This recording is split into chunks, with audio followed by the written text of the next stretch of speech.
Young rebel star Prabhas నటించిన కల్కి cinema ప్రేక్షకుల ముందుకొచ్చింది. ఇండియాలో గురువారం ప్రేక్షకుల ముందుకొచ్చిన ఈ సినిమా యుఎస్లో మాత్రం ఒక రోజు ముందే విడుదలయ్యింది. మహానటి ఫేమ్ నాగశ్విన్ దర్శకత్వం వహించిన ఈ సినిమాను అశ్విని దత్ భారీ ఎత్తున నిర్మించారు. హాలీవుడ్ రేంజ్లో తెరకెక్కిన ఈ సినిమాలో దీపికా పదుకునే, అమితాబ్ బచ్చన్, కమల్ హాసన్ వంటి గొప్ప స్టార్స్ నటించారు. తాజాగా ఈ సినిమా చూసిన కొందరు నెటిజన్లు తమ అభిప్రాయాన్ని ట్విట్టర్ ద్వారా తెలియజేస్తున్నారు. మరి కల్కి ట్విట్టర్ రివ్యూ ఎలా ఉందో తెలుసుకునే ప్రయత్నం చేద్దాం. కల్కి చూసిన కొందరు సినిమా అద్భుతంగా ఉందని కితాబిస్తున్నారు. టాలీవుడ్ లేదు, బాలీవుడ్ లేదు, హాలీవుడ్ లేదు, అంతా ప్రభాసే అంటూ సినిమా చూసిన ఓ నెటిజన్ అభిప్రాయపడ్డాడు.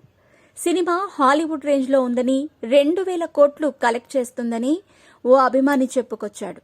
తమిళ అభిమానుల నుంచి కూడా సినిమాకు పాజిటివ్ టాక్ లభిస్తోంది.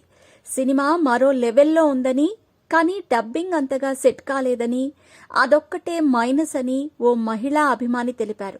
సెకండ్ హాఫ్ యాక్షన్ సీన్స్ అద్భుతంగా ఉన్నాయని ఓ అభిమాని చెప్పుకొచ్చాడు. చివరి అరగంట సినిమాను ప్రభాస్ అరిపించేశాడని, కల్కి బ్లాక్ బస్టర్ హిట్ అని ఓ తమిళ అభిమాని తెలిపాడు. కమల్ హాసన్, అమితాబ్ నటన అద్భుతంగా ఉందని సినిమా చూసిన ఓ పెద్దాయన తెలిపారు. లోపల వేరే ప్రపంచం చూపించారన్నా సినిమా సూపర్ అంటూ యూత్ చెప్పుకొచ్చారు. బాలీవుడ్ లో కూడా కల్కి సినిమా పాజిటివ్ టాక్ సొంతం చేసుకుంది. ప్రభాస్ నటనకు నార్త్ జనాలు ఫిదా అవుతున్నారు. కల్కి అద్భుతంగా ఉందని, ప్రభాస్ నటన ఇరగదీశాడంటూ సినిమా చూసిన ప్రేక్షకులు అభిప్రాయపడుతున్నారు. దీపికా పదుకునే వావ్ అనిపించేలా నటించిందని ఓ మహిళా అభిమాని తెలిపారు.